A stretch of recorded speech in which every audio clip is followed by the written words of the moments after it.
You're still awake. The world went quiet, but your mind didn't. You're not alone. This is a podcast about life, music, and survival, with members from the hungry and dangerous. This is the Insomniac Pod, with your hosts, Barfi and Aiden. Last night's 12 and the curtains rise. Another 7 hours of demons in the skies. Yeah, that's like all day. Hey, hey, hey, hey, hey.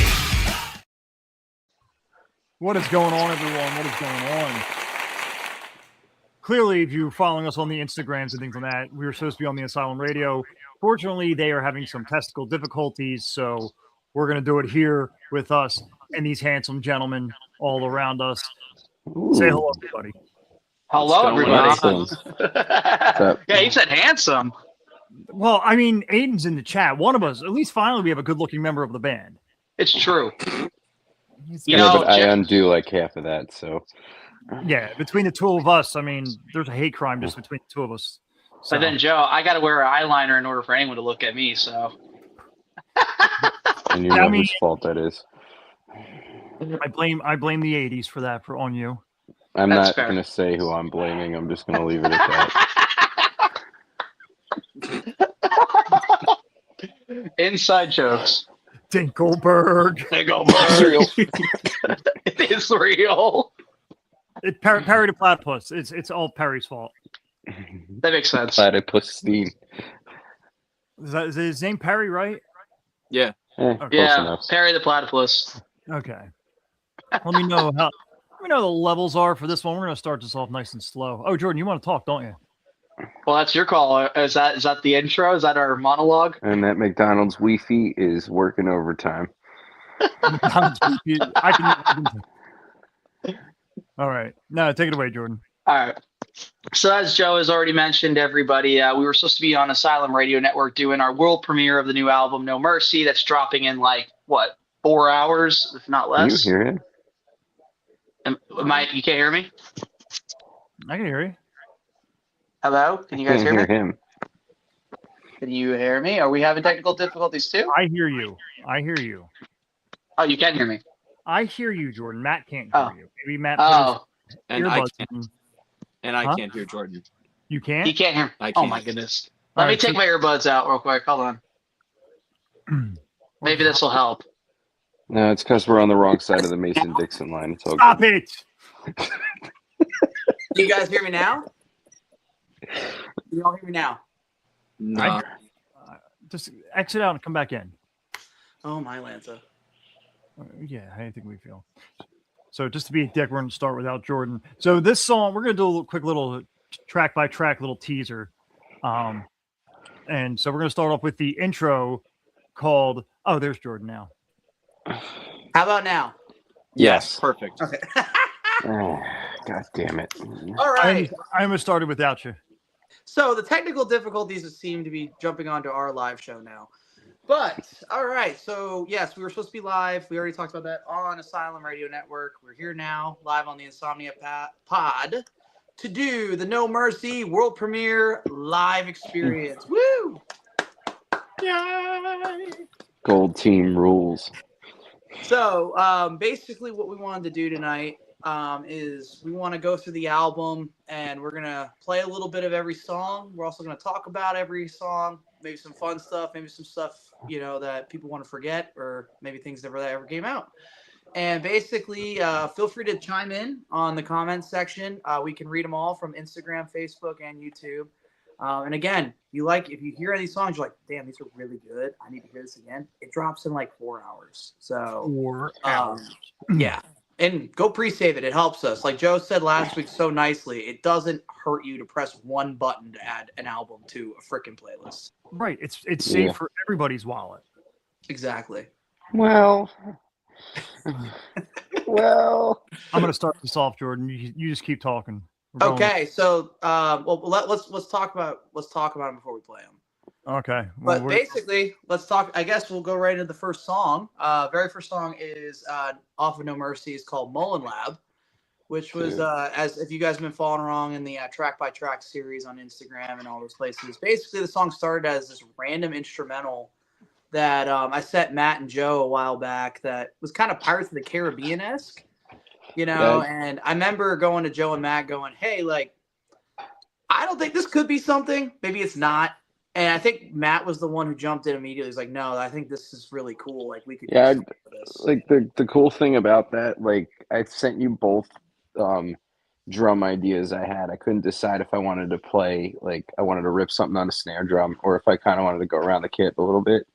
And I couldn't decide between them. So I put both of them in. It just kind of worked. I couldn't figure out which direction I wanted to go, but I sent it to both of you and I forgot which one it goes. That's gonna fucking slap. Didn't you record? You were planning on it. Didn't you plan on recording this at your school too, like in like a gymnasium or whatever? You were planning on doing the snare in. Yeah, I did because I have marching band equipment, and I originally wanted to like really, really stack it, and then I just did it on my drum kit, and I'm like, this is big enough where I don't need to go XL on it. Although maybe I could have. Time will tell. Could always go bigger. I just remember Joe hearing it going, "This is a great song, but like it needs to be like a minute." He's like, "Seriously, 1 minute and you're done." And we got half of it right.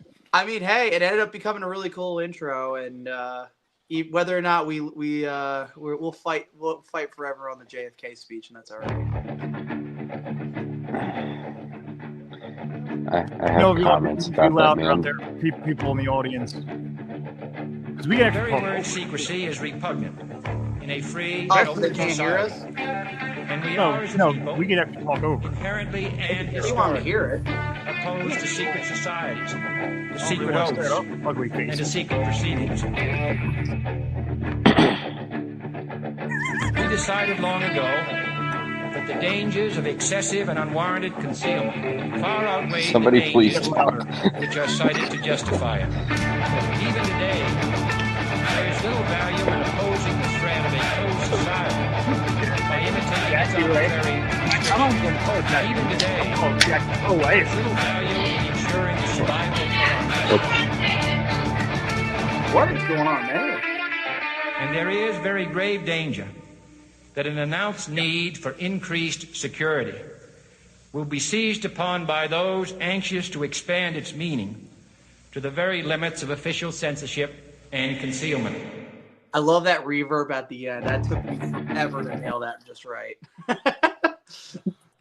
Yeah, no, it was a cool little jam. I heard it very westerny, and then my 90s kid vibe came in, and I'm like, oh, I hear Finger 11 in this. I hear that. I hear 18 different fucking songs off a little. And it's funny because it stems just from a weird Pirates of the Caribbean track I was working on. I was like, yeah, this could work. This works. I heard the Pirates. But yeah, so that's Mullen Lab track 1 off of No Mercy. Aiden, any thoughts on it? I know you're the new guy. So when you initially sent the album over during the whole process of joining you guys, I saw the name and I was like, Melon Lube? What is this? Melon and then I hear like JFK ask not what your country. And, like, and Van Ein Berliner. yeah, I had no idea what to expect, but I thought it was like really, really cool. And it like immediately conjured up like Metallica walking out to like Ecstasy of Gold, you know, like spaghetti Western vibe. And it was super cool. You can't love scare me. that. That could be anybody's ass. Say it right. Say it right. Chowder. Chowder. Chowder head over here. That's 4 more years for you before we invade Cuba. That's right. But yeah, I mean, I guess as a group, we could all say that was a really cool way to start the album off. And it segues to probably the band, I guess as a collective, it segues to track 2, which is easily probably our favorite song we've all ever written together. Maybe I'm wrong, but Detonator, which many of you probably have heard already. Some of us have. I mean, it's only a little song. I mean, it's all right. I will say that's my What's cool about favorite this song part. though is the music video where I almost killed Joe in. Yeah, you almost did kill me.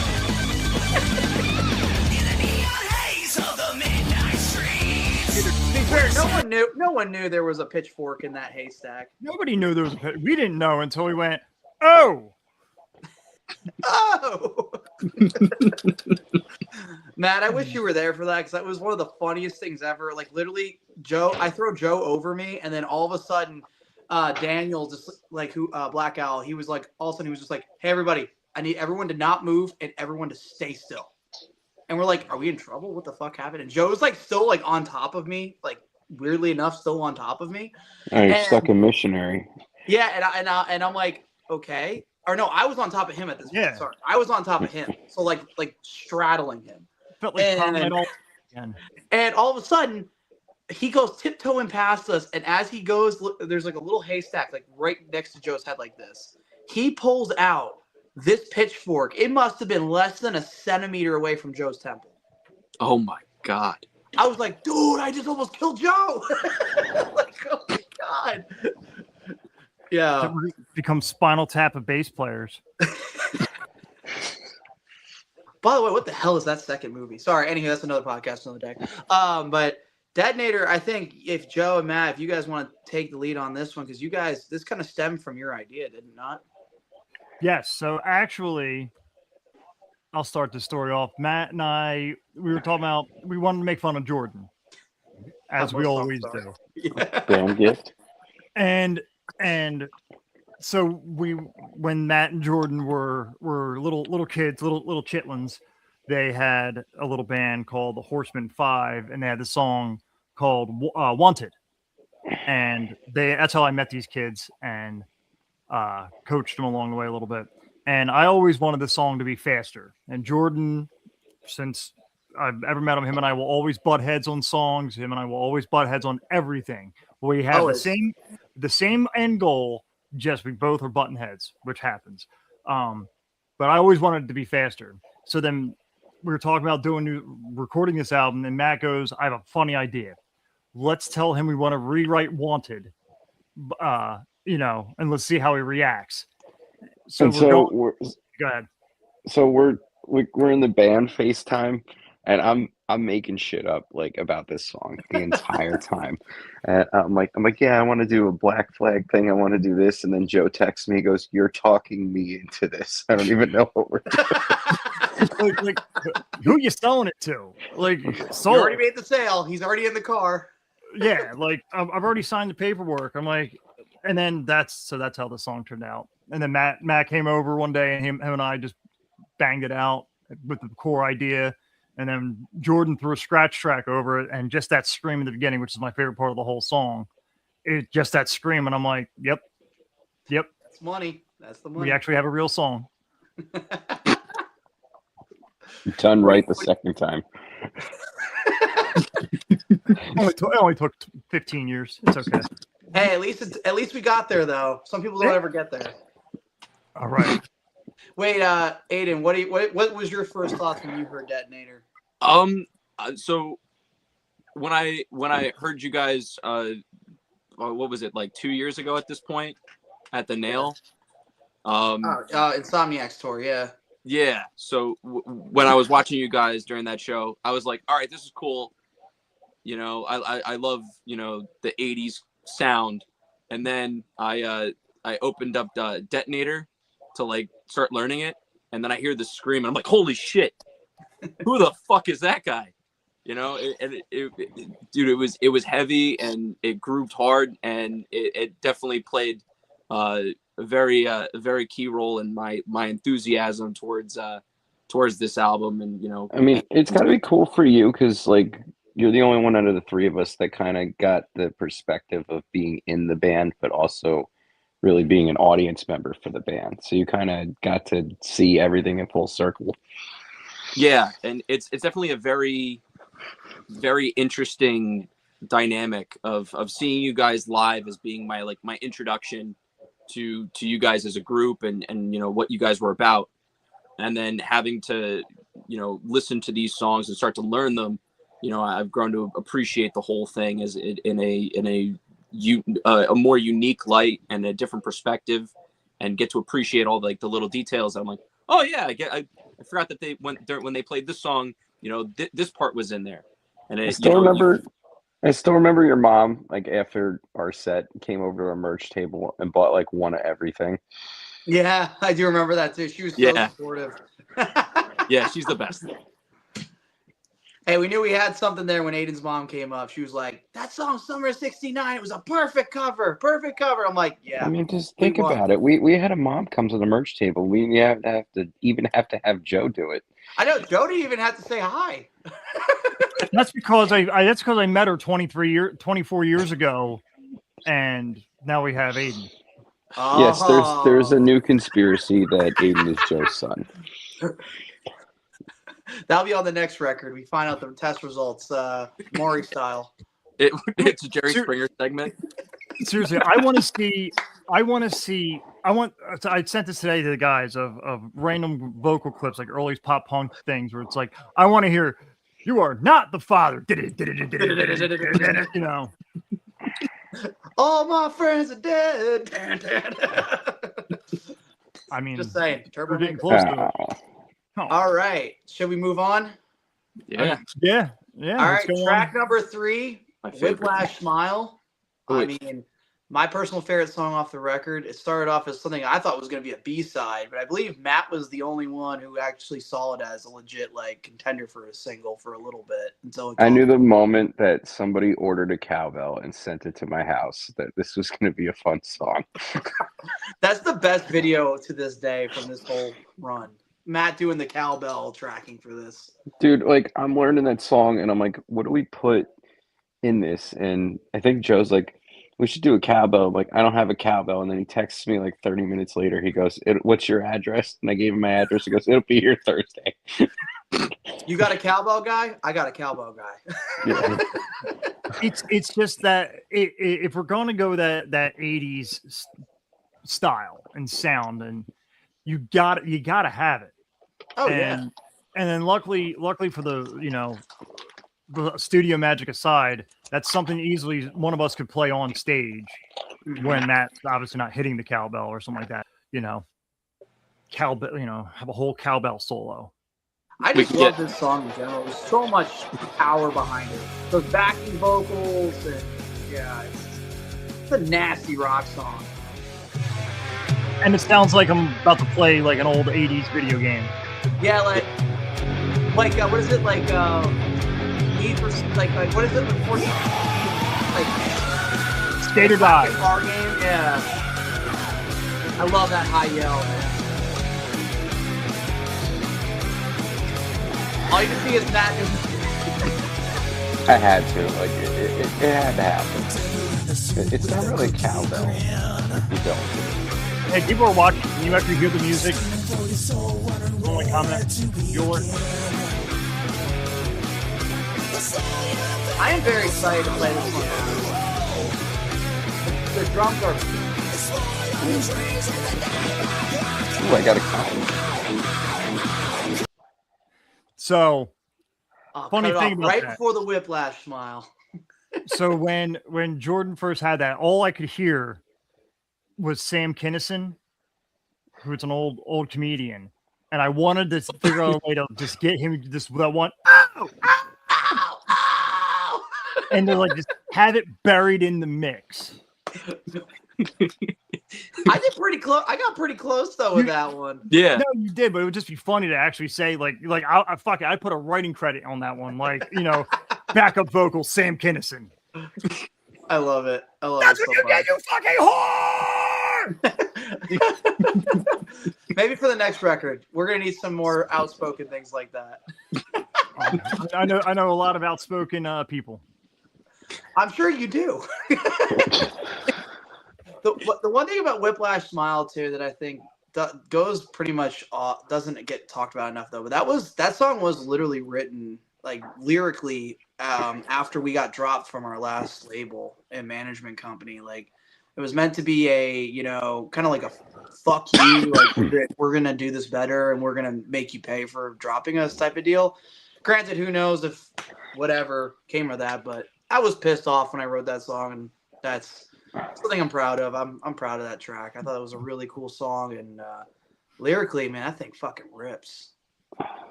Screw you guys. I'm going to enjoy my own TV show. Why is there a moving truck at Cleveland's? Oh yeah, that's right. Cleveland moved. That's right, Cleveland moved. Aiden, I what moved did you to think of Virginia. Whiplash Smile when you first heard it? I thought it was. My initial thought was like Skid Row. That sort of, it was kind of like a sleazy macho riff, and I'm a riff guy, so if you get something that like, kind of scratches that proverbial itch, I'm all in. And then now that Joe brought up Sam Kinison, I can't wait for you live to tell me where the fucking food is. Dude, I'm so excited to play this one live, and actually, I might have to throw that in there at one point at one show. I might have to. I love it. Oh, well, Whiplash Smile, I can almost, but 99.999% guarantee anybody who comes out to see us this summer, you'll hear that one live. That's for sure.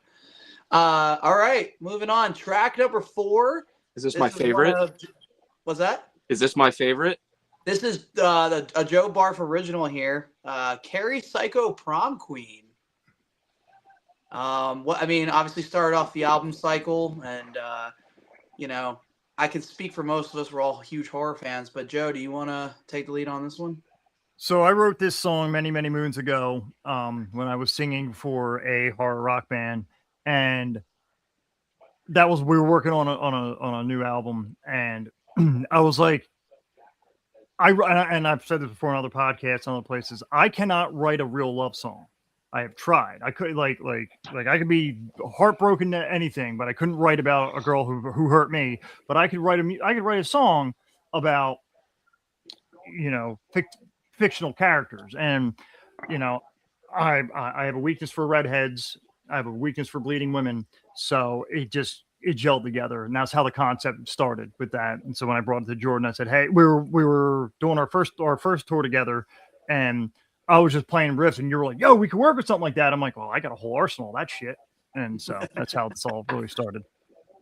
And I was grateful, Joe, that you were so willing to let me throw some of the H&D signature on it, because I know that was like our first kind of track as you, me, and Matt together working on that. And the one thing is always when someone brings a new song, and you never know how married someone is to it. So like some people are like super clingy and close to it, like, no, it has to be this way, or some people are like, no, I'm free to experiment with it. And I think this was one that really became its own because Joe was willing to let us be flexible with it. Now, Matt, I gotta say, this is probably some of my favorite drums off the entire album. Personally. Yeah, and this was the first song where, well, Joe was there with me to track it, but he also took a nice selfie for our engineer. And I'm like, I need motivation when I'm playing, and Joe gives me like the best Samuel L. Jackson like motherfucker face in the world every time I track drums. So our engineer pulls up a picture, and I'm like drumming, and this picture's like right. That's what I do. Look, I'll leave the chorus up for you this time, Jordan. Oh, thank you, buddy.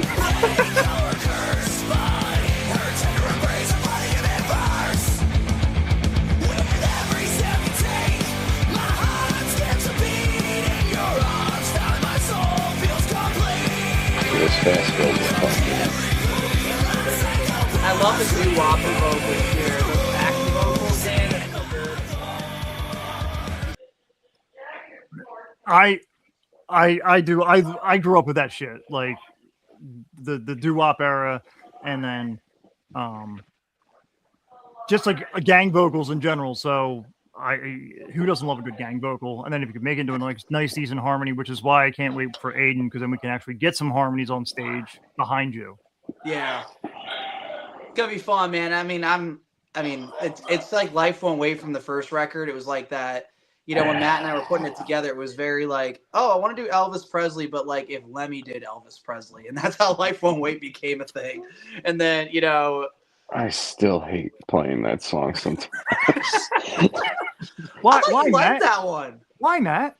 Yeah, I thought you liked that one. Yeah. Is it because someone can't play it the same tempo the entire time and always runs the races and gets too fast and then they hurt their ankles and their wrists are hurt? You know, every time you complain, I just bump it up 2 beats a minute faster. You play like 4 notes the whole fucking song. Hold your breath. I'm not. Be a Yeah, man. say, I'm not Jordan. I'm not Be the a one going. man. I'm not going to be like Jordan going giggity giggity giggity giggity giggity giggity giggity giggity giggity. No. I never miss a word though. I never miss a word. Yeah, but sometimes it helps when it's in key. No, I'm just kidding. You It know is what's in you know key. what you know what is you know what's funny about that song? Like side note, I did not know what you were saying in the second verse after the first chorus for the first 3 years of playing the song. Life Won't Wait. And when you're doing that, I'm like, I did not know what you were saying live until I actually went and back and listened to the song. Like, I'm like, what is he actually saying? Oh, I have no clue. But I know none of the words except for "Life Won't Wait." That's all you need to know. That's it. That's it. All I know is to yell "Life Won't Wait." And sometimes you get it right. And it's not bark bark or anything like that. I was Hoo-ha. also unwanted. Hoo-ha. Hoo-ha! Aiden, any comments on Carrie Psycho Prom Queen? Oh, this is my favorite song on the record. Wow. Because just like seeing you guys live and like, you know, vibing to it, but then you guys start bringing up horror stuff and like I was like, all right, I'm sold, because I love you know, I love horror. I love punk rock and you know, bands like the Misfits and Aiden and all these different, you know, horror rock bands. So, and plus the rhythm section on that one was huge at the nail. So it was awesome, and I was immediately sold.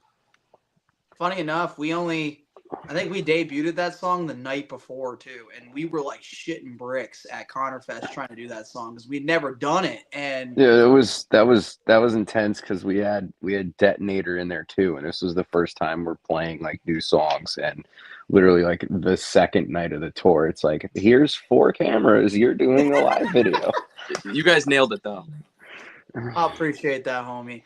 Of course, man. And now I'm really excited to see how we fill that out this summer. It's gonna, you know, especially with Aiden coming in. I can't wait. I just can't wait to see Baby Boy up there jamming. Baby boy, Aiden. Baby Boy. And I'll bring the Crimson Ghost mask. Ooh.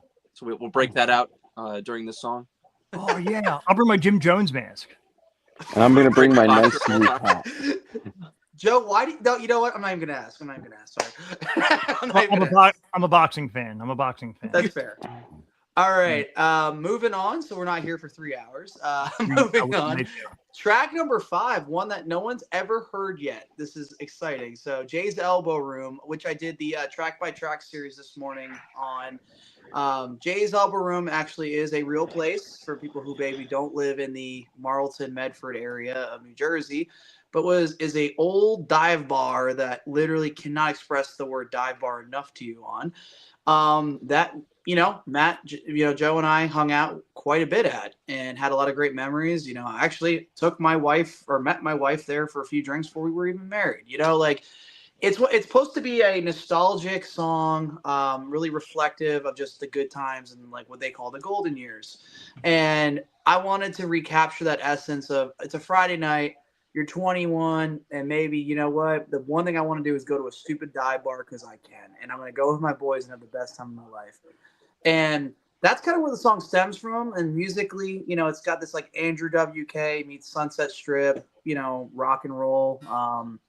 But I personally love this song. It's really fun. I don't know. What do you guys have any thoughts on it? I actually, looking back on it, I think this song I got in one take. Like looking back and tracking it, because I remember the end. I gave the Christian or engineer the tempo and everything, and there was like a part. There's a part in the song where the drums stop, and he like went over the mic. He goes, "Are you gonna one and done this?" I'm like, "I might," and wound up doing it. I love that. Joe, your intro to this was amazing. I know we had like 7 different tries at it, and like I know there was one you really wanted, but we couldn't do it because of explicit how explicit it was. I think I'm the one who picked it. He like sent me like 3 of them, and you guys You couldn't did, yeah, decide. no. Yeah. So you were the tiebreaker because I remember he sent me a couple that I liked, and I think he liked a couple, and I was like, "Fuck it, send it to Matt and see what he thinks." Wait, there's extra intros? Yeah, Yes. there's a few. And there's a couple of You them that send are them not my going to see way? the light I'm of day. curious now. Wait, you never heard these, Aiden? No, No. I only got the Oh, finished product. damn. Dude, he came in. The album was done. That's true, yeah. No, dude, Joe had a few. There was like one where he like, I forget one you called out a fat girl, I think, or something like that. It was something like grab my harpoon and call me Ahab. Oh, Jesus Christ. Yeah, I laughed at it, and I'm like, we can't do it though. yeah. Yeah. Listen. Jay's Elbow Room is a fond place in my heart. I would. So, as if none of you haven't realized, I'm a horrible human being. So, like one time, my buddies and I went there, and we played. It was the day that Chester Bennington sadly passed away. So I picked nothing but songs that had the word "hang" in it. Why would you do Because that? Joe was somewhere he belonged. Oh my god! And nobody called on the entire time. Like I'm talking like an hour straight of just hang on, Sloopy, all that stuff.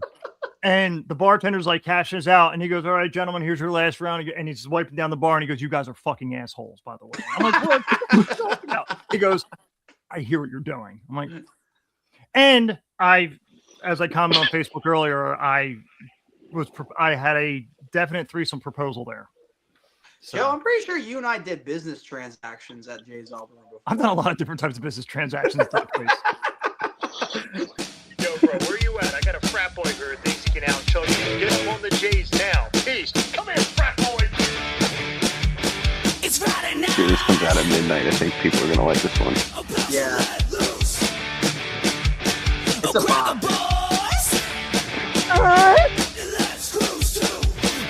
Come here, frat boy.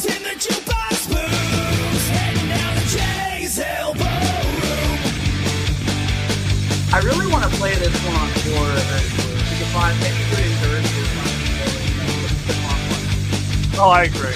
I'll tell you what, to the people watching, maybe we change the set every night on tour and What do play you think? ones that we don't play in the same spot.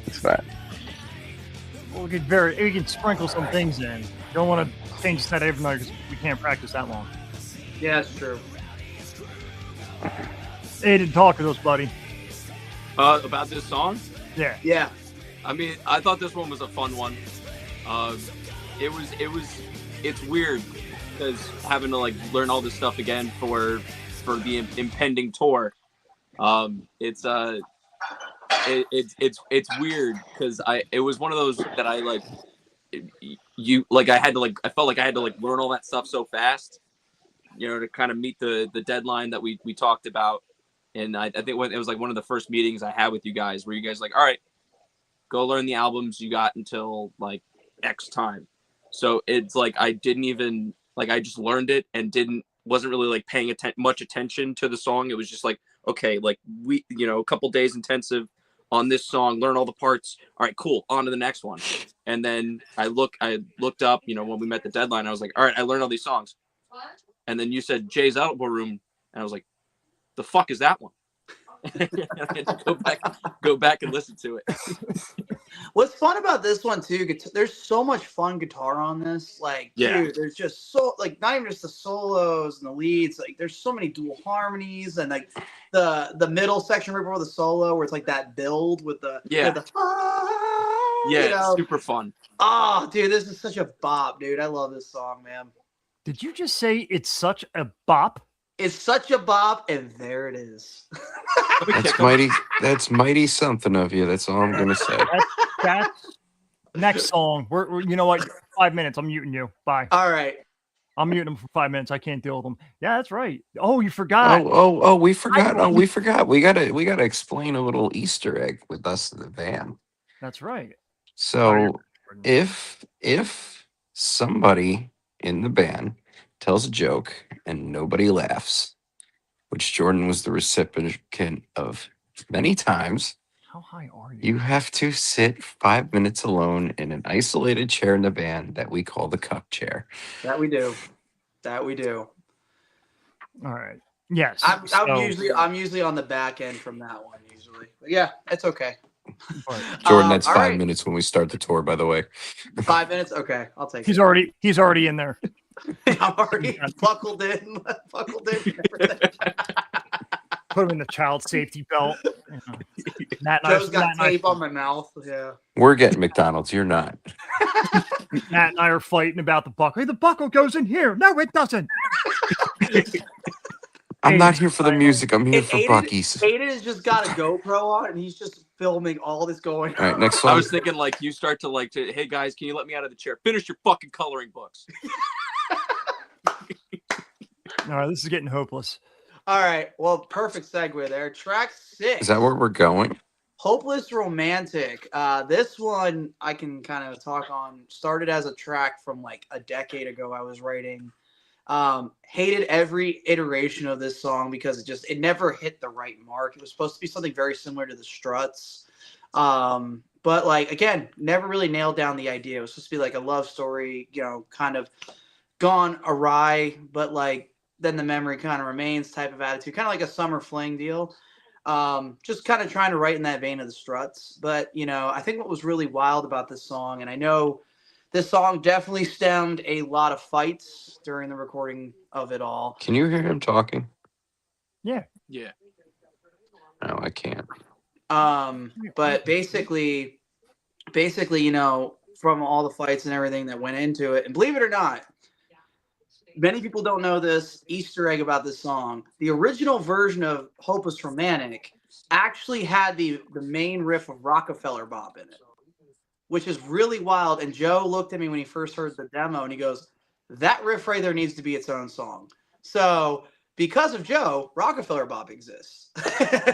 Because it actually was meant to be a segue riff that I did right between the chorus and into the verse. But this one is probably the longest song on the record and has that like Hey Jude vibe to it. But Matt had a great point of singing using my lower kind of mid register for the vocals, and I thought it came out really cool. So begins right at the top.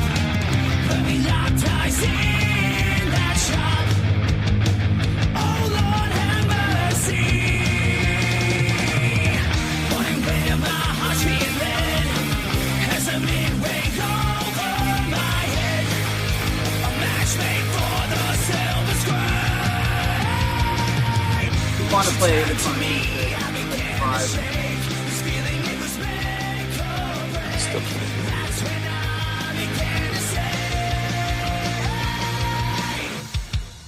Those heartbeat kicks, dude. Those heartbeat kicks are my favorite thing on this song. Those heartbeat kick drums are my favorite. I can't hear anything but Joe. Should I come out and come back in? Yeah. Yep. Yeah. The one thing I love about that song, though, dude, is Matt's kick, like the heartbeat kicks right before the chorus. Some of the coolest thing. I don't know why. I'm obsessed with those things. It's so cool. I'd say like Matt's performance off across the new record is like it's crazy how much he stepped up and like just was really really creative with the parts, and I think that I couldn't imagine the songs any other way after spending like so much time with them. Oh yeah, I couldn't agree more. And like the thing that I think that gets lost is like with this song, it was mainly the idea was so big with it that it was like, how do you capture this? How do we capture this with what we can do as a band? And, obviously dream big, but like, I think that was the one thing that Joe was trying to rope in on initially with the idea was, okay, because the song initially was like 7.5 minutes long. And Joe's like, yeah, no, that's got to get cut down. And I was like, yeah, well, I'm like, I do have a few ideas. And I got down to 5 minutes and 20 seconds or something like that. So I thought we did a good job with that. Yeah. Now, yeah, I heard, and one thing I'll always say, like, as I said, like I'm not I want my friends to succeed. So when I hear something, I'm like, no, that's got to cut. I'm like, this is 3 songs right here. Like, you like cut this, keep this for other shit. And then Jordan's like, but it flows into it this way. I'm like, still too fucking long. But and honestly, it's a good transit. It's a great song on the record, and honestly shows a different reflection of what the band normally doesn't write about. I think Matt and I will say it hands down. Like the only love song from the first album is actually a cover. And the second, this record, it was like let's write a couple, let's have some fun, and I actually thought this one came out really good. Hate fucking. Yeah, that's album 3. Hate fucking. Hate fucking. That's the name of the title. Hungry and Dangerous Volume 3. How to hate, teaching you how to hate fuck. Aiden, what did you think of Hopeless Romantic when you heard it? It was definitely one of the tracks that stood out to me, and just because the riff was super cool in the verses, with that whole kind of descending line, and then the solo was super catchy, and definitely it showed a different side to you guys, and in somewhat of like a restraint where like the song could breathe in ways that maybe at least to me, like the first record was just like so much, like it was just like in your face going like 100 miles an hour, whereas this record there's a lot of that 100 miles an hour kind of attitude, but there's moments where you guys pull it back, and it's really cool to see the nuance to every single song. I love that, dude. That's a really well way to put it. Matt, you didn't get a really chance to talk about it. Was there anything you wanted to include on Hopeless Romantic? Yeah, some of the fills, like looking back on it, I'm like kind of ripped a little more than I thought. Like some of the speed that went into it, definitely out of the box from what we usually do. So it was kind of cool to take that leap, and like halfway through it, I'm like, is this gonna work? Is this going to work for us? And then listen to the final product. It actually did. I do remember in this song, since I play a 5-string, I never get a chance to really go lower than D. And finally, at the end of the song, I finally got to hit that low end. And I remember sending just a quick little clip of that part to Jordan. I'm like, bro. Oh, dude. No, dude, when you hit that open in the solo, when the solo comes in, that like the ow, ow, ow, and you go boom on that one, dude. That's a monstrous hit, dude. It is, yeah. You did well. You did well, Barfy, on this one. You did well. It almost sounds like I know what I'm doing. Sometimes. Almost. We won't get there yet, but yeah. Yeah, I'm sorry. I'm just some middle-aged man lost in America. You know what I mean? Oh God, he's doing it again. He's doing it again. God damn it! All right, I guess that's our cue. Track 7. This is one we have not gotten really a chance to probably talk too much about since we went and recorded it. But track number 7 is "Lost in America." For many who don't know, this is a cover. It's the one and only cover on this album by. Well, one of my personal heroes in life, and I know Joe, probably same way, personal hero of his. Matt, I know you love him very much. Alice Cooper. I mean, Hungry and Dangerous wouldn't exist without this man. Alice Cooper is a huge influence on this band, huge influence on most of us in life. But, Joe originally had talked to me and Matt during the Insomniacs tour, and probably even before that, maybe when we probably were just starting the album cycle of, we should do an Alice Cooper cover. And obviously I'm all for it. I know Matt didn't have really any gripe with it. And, but I was thinking maybe we do like something like Freedom off of like Raise Your Fist and Yell, or maybe like something a little more popular. And Joe goes, "No, we should do Lost in America." And I was like, "But why?"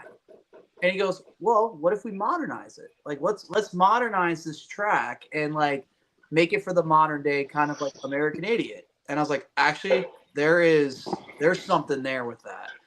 So, obviously it's the lyrics are a little tongue-in-cheek in some spots, could be a little dicey. So we had to get a little creative, especially with the gunshot in verse 2 when Joe picks up the vocal there. But essentially, I think, I'm really proud of how that middle section from the solo came out with the triple harmonies, Matt doing the drum fill, and we have like the live from the Instagram and like trying to play in another cover band. It's just a cool track and a really fun cover, and hope people like it. Those who had the most to lose did the least to prevent its happening.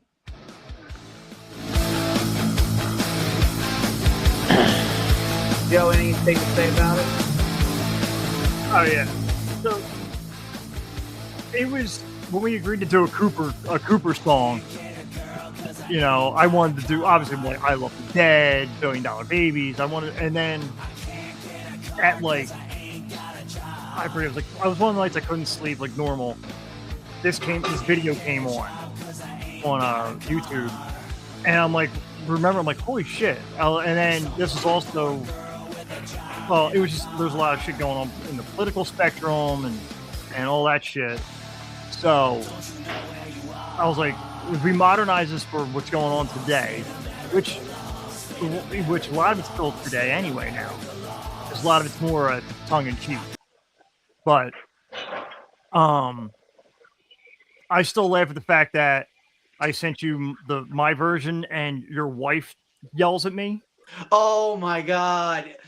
That was what I wanted to bring up too. So Matt, Joe, and I, Aiden, and everybody who's watching, there is another version of Lost in America. It is the explicit cut that it contains a few things that Joe added in there that could not be released and that's all I'm going to say about it. But Remember, kids, the tiebreaker was we let my wife hear it, and if she says no, then it's got to be over the line. And of course, she listens to it and she goes, "Oh yeah, that's over the line." I just remember getting that phone call. You did not say that. No. And then knowing it's you, you're going to be like, you're going to have to narrow it down.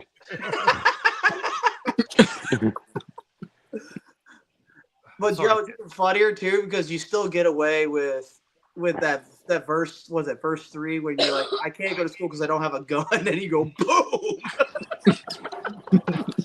Well, then again, I'm like, yeah, you'll hear the other shit I say. This song was fun, man. I know that this song was kind of hard to track too because that ending it's a constant escalation. You know, it just keeps rising BPM, and you know, there's like probably 9 different style tracks of guitar leads that I laid over in there, and you know, also trying to time the vocals and all that stuff. That was tough, but it turned out pretty awesome. Yeah, that song was super challenging on the bass. Oh yeah, 3 chords. I added when I added some stuff in the drums to try to like modernize it, and that was pretty challenging in some spots too. Aiden, what do you think, Aiden? I think you guys killed this one. I think you guys walked the line pretty well to you know, making it modernized, but also, you know, paying homage to the man from Milwaukee or Arizona, sorry. Which is out Gotham for the good land. Yes. So no, he's originally from Detroit. Yes. And now he lives in Arizona because it's a beautiful spot to go golfing. And he also has a house here in Nashville. Yes. Look at that. Why, yes, Pete, he does. Why, yes, Pete, he does. As you can tell, we're a bunch of idiots who love rock music, people. We're not that complicated, I promise. Well, as men, we're pretty simple creatures. But it is always good, you know, Alice Cooper was great with the stage show with the horror, and then how it affected a lot of us. Like the next song that we have is Drag Her from the Grave. Yes. And this one we have not talked about at all, which I think is wild because I remember when we sent this off to a couple people just to like listen to it, like our boy Will James of Sleeper Signal, love that guy to death. You know, I think he pointed this out as his favorite song off the record. He goes, this song is just such a different departure from what you guys normally do. He goes, but it's so cool. It's eerie. It's very Volbeaty. But, I mean, Joe, you can take it away. You wrote this one. This is another one from back in the day. And I remember only playing this one time. And and like the way the crowd reacted to it, it was awesome. And then band split up and all that shit, so it never got out there. And so then I forgot some of the words, but I remember parts of the song. And since this is a group project, it's not one person. That's why I said, all right, Jordan, here's the chorus already. Here's the bridge. I was like, this is what the story's about. Make it happen. Fill in the blanks. And it was good to have a different challenge of music styles and add more styles to the pot. I like the lyrics on this one. It's like Salem witch trial vibes. Like, I don't know.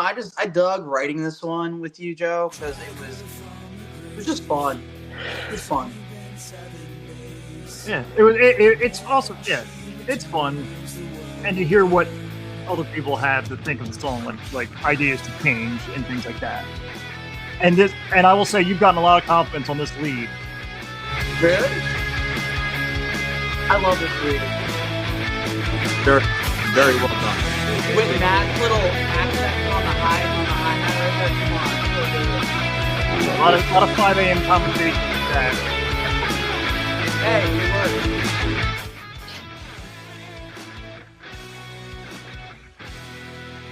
I like that harmony. Yeah, dude. Love that track. It's fun, man. It's a good one. I think the one thing I like about Dragger from the Grave too is like, if I may say so, and it's gonna sound weird, but like I feel like this was the song that we all looked at each other and said, if we can just get this song done together, and we butt heads a lot on it. I know, Joe, you and I did quite a bit. Matt kind of had to play mediator for a little bit of it. No, but bands always get along when it comes to the songwriting process. Oh yeah, no one ever fights ever. It's just holding hands and gumdrops. But that was the one thing I noticed with this song is when we got through it together, it was like we can make this as a band. We're gonna make it. We're gonna make it happen. And I don't know. After finishing this one, it just felt like we found where we were going, and we just found like, okay, there is a formula even when we all want to collide with each other. But Aiden, what did you think when you heard Dragger from the Grave? It's definitely, like you guys were kind of hinting at, it's definitely a departure stylistically, and I think that it kind of adds to the charm of this record as a whole. Is there's a little bit of everything, and stylistically, this one is pretty outside, what my exposure to the Hungry and Dangerous was, and it was really, really well done. The leads were super tasteful and well put together in terms of how they kind of complement and help tell the story. And again, if we're talking about dead people and burning people at the stake, you sign me up, man. This is the reason why Aiden's in this band, because he's just a fucking gent every time. And I think when I was actually the original idea of the song, I was in a Social D phase. So I was about to say that was very Mike Nessy. Oh yeah. It's just raw grit and just. I love it. Who doesn't love Social D? Come on now. It's a bop, like Rockefeller bop. This one is probably my favorite. Has now become my favorite song off the album, personally. This is probably the most challenging song that we have ever written as a band. Is this song? Yeah, there were a couple times I wanted to kick you in the shin. Come on. Yeah, dude, this song is just intense. It almost didn't even make the record, which is nuts. Like, so funny story about this. When I came up with the original idea for Rockefeller Bop, I sent it to the guys. I know they weren't very big fans of it, and I remember Joe. So Joe will only ever call me out on two things in this world that he'll call me out on. One, when it comes to music, I should say. One is if something could be better and it's coming from a place of love. Or two, why the fuck is this not in 4/4? For real, like some of the odd numbers, even I'm sitting there like you're throwing my tism off. But no, I love this song. Like, it's inspired by MK Ultra. It was really on a really big high of Queensryche's Operation Mindcrime. I was re-listening to it, rediscovering it again, and Not Anthrax. got really inspired. What? Not Anthrax. Yeah. No, not Anthrax. No, despite popular belief on that one. Okay. Guys, it was a different photo. We don't need to get into it. Hey man, This video we're was really fun. hey, This is where baby boy Aiden made his debut, though.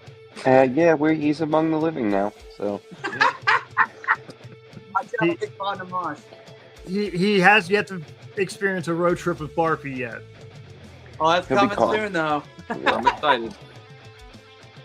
No, I really love this one, man. This is the riff that was originally in Hopeless Romantic. We all know the song, right, kid? What, you don't like listening to it? I know. I've only Stuck in listened your to head? it 45,000 fucking times for the past month and a half. Oh, come on. It was fun, dude. Doing the video though for this one was so much fun. I think like having Aiden there, and that was like the first time we ever really did something with Aiden, you know, and as a part of the band. And you know, I don't know. I think that was probably one of the most pleasant experiences I ever had in a music video. Corbin did a great job. You guys basically murdered me through the video, so hopefully you guys had some fun with that. Any dude. chance to hurt you is perfect. The moment, like I had my glasses on, I took my contacts out after we got back from filming at the actual studio. We were doing like some extra stuff where we were, and like Joe's Corbin's like, Joe has to be like an evil doctor, and I like just put my glasses on, like just getting rid of headache. He's like, give me your fucking glasses right now, and then puts them on like the roof of his neck. He's like, I love it. Let's make this quick. It's 311 day. like straight into That a was European. Joe's entire thing. Yeah, he went straight into a European camp doctor. I was so proud of him. That jacket, for some reason, suit you so well, Joe. It suits me, Lois. I feel right, Brian. I feel right. I feel right. Aiden, I gotta ask. I know this was the first thing you had ever been a part of with Hungry and Dangerous, and by golly, what a fucking production to get in on. But what was kind of your experience being a part of that fucking tomfoolery that became that? Oh, well, it's nice to know I wasn't being catfished. And then the second thing is learning this song and then finding out that was the music video. I mean, I'm going to apologize, Jordan, but I'm also not going to apologize because there was a time where I fucked up during the chorus and I said, Jordan, I hope you have diarrhea. And I was so, it was definitely a lot to, and then you told me, you know, this is the solo, this is the music video. And I was like, oh, Jesus Christ. But it was awesome. I wrote down with Matt. And Matt and I knew each other before the band, but it was awesome to, you know, just get to hang out and then, you know, actually be in a room with you guys and, you know, talk music, hang out, break bread a little bit or Bojangles and then, you know, go shoot this video. And the video was awesome. Corbin did such a great job.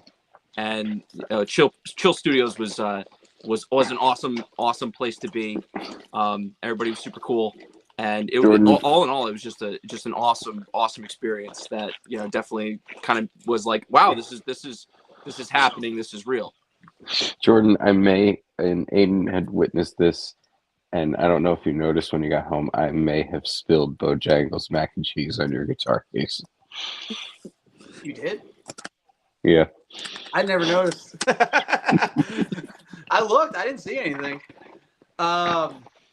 You know, real quick before we jump into that, shout out to Chill Studios in Atlanta and Corbin Stuckey for you know, helping make that video possible, because that took an army to build that freaking video, and we're grateful to Chill Studios. You guys are awesome, and Corbin, you're a brother for life. You know that you're the fifth member of this band until noted otherwise. But yeah, no, Rockefeller Bob, man, I'm still surprised it came out as a single, because I didn't really think it was. I mean, for a while we almost didn't make the record, and then became, you know, now it's now the fourth single off the album. It's pretty wild. What a cool comeback story. I do remember when we were all talking about it. What's our next video? And all of us were like, we don't know, and we said we told our manager to pick it, and when he said Rockefeller Bob, I remember all of us went, really? Are you sure? Because we had a great idea for the last song, which we'll talk about in a second. But Aiden had a great idea, but the only issue that we had was it was like February and it was like snowing like crazy, and there was no way we were going to be able to manage that video. Yeah. But yeah, no, that I think that was still one of the funniest conversations we ever had as a band with our manager. Was like all of a sudden he was just like, "Yeah, I think Rockefeller Bop's your strongest final song." And we're like, "Seriously, really?" But I think we actually. I I was joking with Matt, and I think I texted Matt saying we need to fire him now. Do you have ears or? hey, he was onto something because that song ended up becoming a pretty popular track for us. And Haristo, we love you, man. Shout out to Haristo and UAC for all the hard work they've been putting behind the scenes for this album. Without them, honestly, I don't know if we would have been able to do all this. But we love Haristo, great guy, and I know he's currently still working on getting us stuff for the album to release in like 2 hours.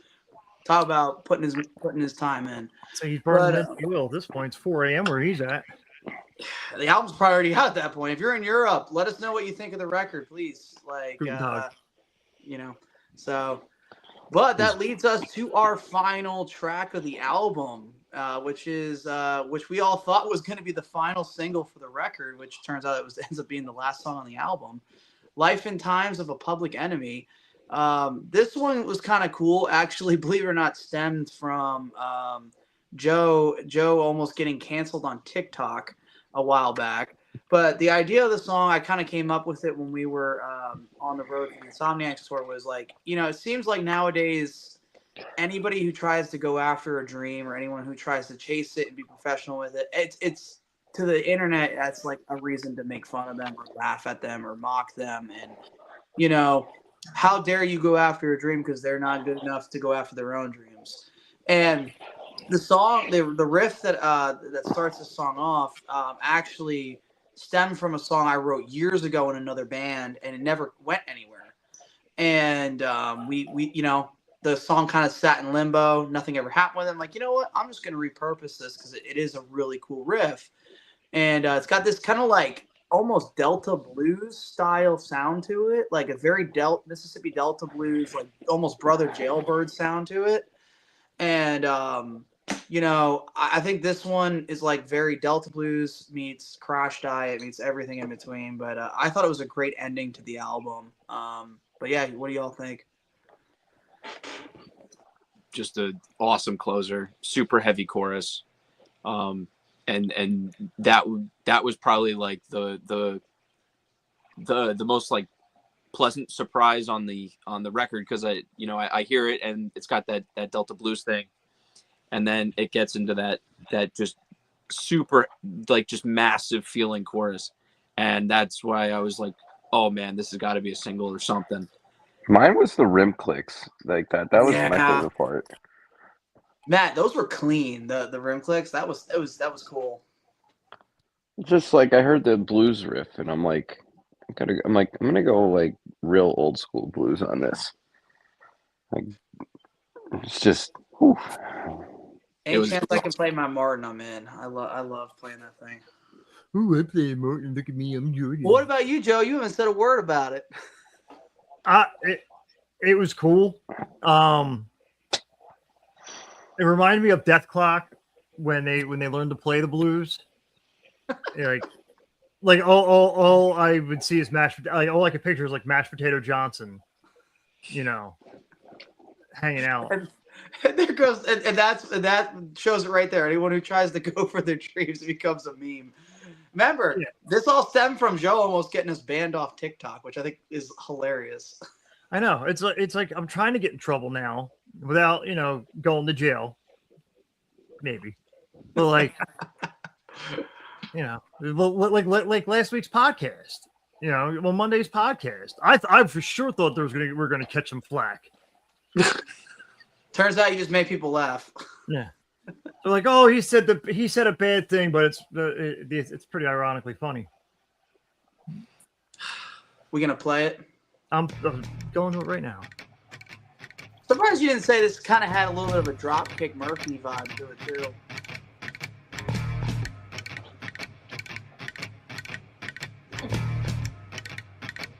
I do love these verses. Anonymous faces with no backbones, hiding in the shadows, throwing the stones. Thinking the words can't tear me apart, but I'm made of steel with a lion's heart. Shout out to Christian Graham for his amazing work on this mix. Without him, we couldn't have had this record. Yeah. We love you, Christian. Thank you, brother. Yeah. Christian Bulldog Records. And, and it's kind of what was cool, what sucks when you're musicians working with other musicians is everyone's got their own schedules. So it was fun and nerve-wracking at the same time. Like, Christian would go on tour, and then he'd be back. Go on tour, we get another song. Go on tour, get another song or two. Yeah. And it was nerve-wracking at the same time awesome, because it's always good that, musicians helping musicians and friends helping friends. No, agreed. And a couple other people we probably should shout out for their really hard work on this record too. Obviously, Christian, you're the man. But also shout out to Dylan Sheridan, the guy behind the artwork. I mean, that took a lot of time and effort, and my man grinded on it and came out really, really awesome. Shout out to Dylan. You're the best for that. Daniel, Black Owl Media, the man behind the Detonator video. We love you, Daniel. We'll definitely be doing more work with you soon. And obviously, Corbin, we've talked in endless amounts about how good he was with the Rockefeller Bot video. Haristo, UAC, and then, obviously, everyone, I think the one thing that I think us as a band wanted people to see was that, especially with this being the second record of the Hungry and Dangerous, it's like, where do you take this sound? Where do you go with it? What's the next evolution of this band? And Matt's always been really heavy on that when we've talked about this in other interviews and stuff, is where's the band going? Because from the first record, which is very 80s sounding, very retro and nostalgic, and then we have songs like Insomniacs on there that people are like, that's cool. And Matt would always point to that, especially in the early years, going like, that's the sound we need to go towards. And okay, well, what does an album of that sound like? And that was kind of crazy why the last few years have been so kind of up and down and everywhere in between, because, it kind of helped us shape a record that was very pissed off, angry, and just, we don't care anymore. And I think that's why No Mercy, the title, really, really fits it really well, because it's just like, we have nothing else to fucking give at this point. This is all we have. This is everything we got. And if this ain't enough, then all right, so be it. Yeah, as DX would say. But did anybody have any other thoughts on the record? I'm just excited for it to be out. I mean, I'm already looking for. I mean, I've already started noodling away for the next album, so I'm just gearing up. Let's get this out. Get on the road. Actually play these songs. We're getting No Mercy tour coming faster than anyone could expect it. Coming in, starting in June. I think we're less than 2 months away now. Yes, we are. Yeah. Yep, starting June 24th at the Cobra in Nashville. We got a great lineup that night. Asylum Radio Network will be on site. We miss you, Diego. We wish you could have been here tonight with us. They'll be hosting the show. We got Sleeper Signal, which many of you may know. We toured with them last time. We love those guys. All the Tension and Sleep Nation. We've played with Sleep Nation in the past too, so it's gonna be a great show. Then we're going to Raleigh. First time in Raleigh, we're super excited about Cannonball Music Hall. Is that what it's called? Yep, Cannonball Music Hall. Anyone who lives in the Raleigh area, come out to the show. You're not going to want to miss this. We promise this is going to be an absolute banger upon bangers. Big things are coming. Limited edition merch. And we're going to have some limited edition merch that you're not going to want to miss, especially for that show and the one right after it in Asheville at the Gray Eagle, which I'm really excited about that show. We got Fourth Horse on that one with us, and Halogy. That's going to be a really fun night of hard rock and heavy metal. True good friends there in Halogy and Fourth Horse. Actually, we played with Fourth Horse on our last tour, and we just thought we had to bring them back. I was going to say, when I remember doing my little hello text for the bring them on for the podcast, so I wonder, like, good to see you again. And I'm like, again? And I'm like, yeah, it's got to be again. Kara from Fourth Horse, the one you were talking to. Which, by the way, no spoiler there. They will be on the podcast in the coming weeks. But they played with us last year or a couple years ago when we played at Shakey's out there. And it's gonna be a great show again. Like I said, I'm really excited for the Grey Eagle. It's our first time playing that venue. And everyone who's in the Asheville area, come on out. We're gonna have the limited edition merch as well. And then we go to the Jersey shows and the Northeast shows. We got a show in Maryland. Come on, who's ready to finally get out to Maryland? I know I am. Well, I'm excited for. Why did you sound like a car sale? You're not in the car yet. I gotta get you in the car. No, Mooresburgers Tavern. That's gonna be such a fun show. I know we've had some people. I know Joe, you've mentioned quite a bit of people who are in the Maryland area who've been wanting to see Hungry and Dangerous. And yes, my cunt crusher crew will definitely be showing up that night. And Maryland's a big rock hub, so we're excited to finally bring our brand of rock and roll to all you out there. And then the funnest, in my opinion, probably will be one of the most fun shows on the tour is the No Mercy album release party. That's right. We're coming back to Philly at the Nail. Technically Ardmore, but same thing. Whatever. The Rusty Nail in Ardmore. We got some great bands with us there. We got Night Fury returning. Night Fury is a band we've played with in the past. They're awesome guys and gals. We have JJ and the Beatniks, and we have the Just Imagines, and I think we're going to add one more on there as well. But that show is going to be a really special one, and if you guys are planning to come out to any show, we really recommend, if you're in the Northeast, please come out to that one, because that is going to be a really special night. We plan to do a lot of really cool stuff, maybe some songs we're not going to play elsewhere, but that's going to be a really cool one. And then we're ending the tour in Baby Boy Aiden's backyard up in Butler. The United States of New Jersey. The United States of New Jersey. Jersey still part of America? In the Sanctuary up in Butler at the Sanctuary with actually Aiden's other band, Murder of the Moment, will be playing there. A very special show. And our boys in Fire and Ice will be performing with us as well. So this tour, man, I know it took a lot of work, but this is going to be a really special run. And we really hope you guys do consider coming out and seeing us perform live, grabbing some cool merch. And, hey, if you guys like a song off the album, if there's something that you're like, hey, Drag Her From the Grave's the bop, we need that one. Please comment. Please bombard us with emails, Facebook comments, Instagram. When these guys go live, when Joe and Aiden go live, just comment being like, you better play this one live. Because we have not made our set list yet. So if you would like to help with that. Yeah. Tell us what you want to hear. We want to know. What do you guys want to hear live? So fans can make the set list. Why not? Let's have fun with it. Yeah, fuck yeah. But that's my spiel. Did y'all have anything else? You good? You good, man? You're okay now? Good golly and Jimmy G. Wilkers. Sorry, I think I got one more. There it is in there. If you say something funny, I'm gonna hang up if you do it. Remember, share, follow, like, all that bullshit. Comes out in a few hours. Listen to it. Share it with your friends. Share it with everyone, and support your local musicians. Yeah, that's right. You cut. God, fuck, I got. I'm out. Good night, folks.